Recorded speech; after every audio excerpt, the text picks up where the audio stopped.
High, আমি সঞ্জু। আর আমার নিত্যদিনের প্রফেশনে আমি আজকে বেরিয়ে পড়লাম একদম রেডি হয়ে বাড়ি থেকে। আর এটা আমার হচ্ছে বাহন। তোমরা তো সবাই জানো আমাদের মেডিকেল রিপ্রেজেন্টেটিভ প্রফেশনে এই বাহনটা হচ্ছে সবথেকে মাস্ট। আর যেটা হচ্ছে না বললে না, সেটা হচ্ছে হেলমেট। তো আমাদের মেডিকেল রিপ্রেজেন্টেটিভের জবে হেলমেট আর হচ্ছে বাইকটা সবথেকে মাস্ট। তো আমি হেলমেটটা পরে নেওয়ার সাথে সাথেই একদম এখান থেকে রওনা দিব হচ্ছে আমাদের বহরমপুরের গোড়াবাজার আর লালদিঘির উদ্দেশ্যে, কারণ আজকে আমার সেখানে হচ্ছে কাজ আছে সারাদিনের জন্য। তো আমি হেলমেটটাকে ঠিকঠাকভাবে পরে নিয়ে তারপর একটু নিজেকে একটু ক্যাচ মেরে একটু দেখে নিলাম যে ঠিকঠাক আছে নাকি। তো তারপর দেখে নেওয়ার সময় তারপর দেখলাম ঠিক আছে। তো দেন এখান থেকে আমি এবার গাড়িটাকে স্টার্ট দিয়ে তারপর দেন আমি বেরিয়ে যাব হচ্ছে আমার মার্কেটের উদ্দেশ্যে।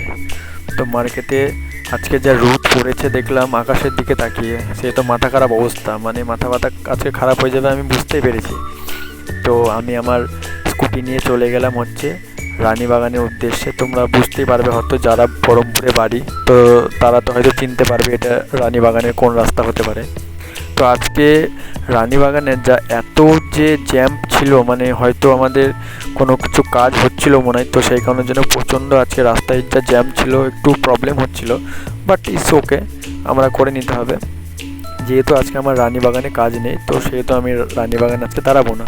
তো সেই ক্ষেত্রে আমি রানীবাগানে চলে যাব আর রানীবাগানে বেরিয়ে যাব। এখান থেকে যা জ্যাম তোমরা দেখতেই পাচ্ছ, আর এটা হচ্ছে আমাদের নিত্যদিনের জ্যাম থাকবে। রানীবাগান ইন্দ্রপ্রস্থে হচ্ছে জ্যাম, এটা হচ্ছে আমাদের মানে ফ্রি অ্যাডভাইসের জ্যাম যাকে বলে। তো আস্তে আস্তে টুকটুক করতে করতে এক হাতে তো গাড়ি চালাচ্ছে, তো একটু প্রবলেম হচ্ছে, আর এক হাতে ভিডিও বানাচ্ছি যেহেতু তোমাদের জন্যই ভিডিওটা বানানো। তো এক হাতে গাড়ি চালিয়ে ভিডিও করছি। তো যেতে যেতে জ্যাম তো দেখতেই পাচ্ছ তোমরা কতটা জ্যাম এখন লেগেছে এখানে।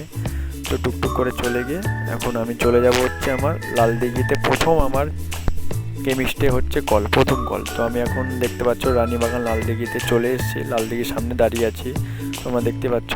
তো এখানে আমার ফার্স্ট কল, আমি গাড়িটাকে রেখে আমি এখন ফার্স্ট কলের জন্য এখন রেডি হয়ে গেলাম।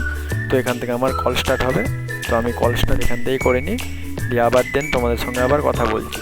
তো মোটামুটি এখানে প্রায় 10 মিনিটের কাছাকাছি আমার কল হয়ে গেল। আর যেতে যেতে আমাদের বহরমপুর পৌরসভায়, যেহেতু তোমরা সবাই জানো যে আয়ুষ্মান ভারতের জন্য এখন আমাদের ভারত সরকারের যে প্রকল্প সেটা আমাদের বহরমপুরে পৌরসভায় হচ্ছে, তো সেই কারণের জন্য মোটামুটি একটু ভিড় আছে বহরমপুর পৌরসভার সামনে। তো সেখান থেকে বেরিয়ে আমাদের যেটা কাজ সেটা তো আমাদেরকে করতেই হবে। তো আমার হচ্ছে সেখান থেকে বেরিয়ে খানিকটা এগিয়ে তোমরা দেখতে পাচ্ছ আরোগ্য মেডিসিনে সেন্টারে, তো সেখানে আমার কাজ আছে। তো সবাই জানো এটা বহরমপুরের রয়্যাল বিষ্ণু, তো সবাই চিনো, লালদিঘির সামনে বহরমপুর পৌরসভার পাশে। তো সেখান থেকে কাজ আছে আমার। তো সেখানে কাজ করে আবার বেরিয়ে গেলাম হচ্ছে একদম বহরমপুর মুর্শিদাবাদ মেডিকেল কলেজের উদ্দেশ্যে। তো মেডিকেল কলেজের ভেতরে আমার কোনো কাজ নেই, বাট সেখানকার সামনে যে কেমিস্টের শপ আছে, তো সেখানে আমার কাজ আছে। তো সেখানে আমি টুকটুক করতে করতে এত রোদের মধ্যে দেখতেই পাচ্ছ তোমরা যা রোদ পড়েছে আজকে, মনে হচ্ছে একদম টাক ফাক সব গরম হয়ে যাবে মানুষের। আর মানুষের যা গরম এখন প্রচণ্ড, সে তো বলার কোনো মানে বিষয় নেই।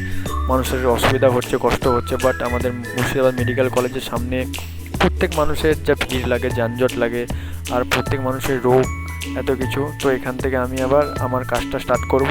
আর এখানে তোমাদের দেখতে পাচ্ছ ট্রাফিকের পুলিশরা কত সুন্দরভাবে ট্রাফিক নিয়ন্ত্রণ করছে। মোটামুটি এখানে প্রত্যেকদিন নিত্যদিনের জ্যাম থাকেই বললেই চলা যায়।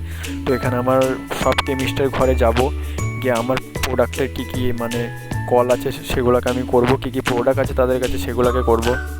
আর এতটা ঘাম, মানে প্রচণ্ড গরম, এই গরমে মোটামুটি আমাদের মেডিকেল রিপ্রেজেন্টেটিভ ফিল্ডের ওয়ার্কারদের তোমরা তো জানোই যে কাজ আমাদেরকে করতেই হবে, যতই রোদ হোক, জল হোক, বৃষ্টি হোক, সেটা করে নিয়ে তারপর আমি একদম চলে এসেছি আমার লাস্ট কল করতে নিমতলা, গোড়াবাজার নিমতলাতে। এটা আমার হচ্ছে লাস্ট কল। ওখানে মোটামুটি আমার কাজ শেষ হয়ে এটা লাস্ট কল নিমতলাতে।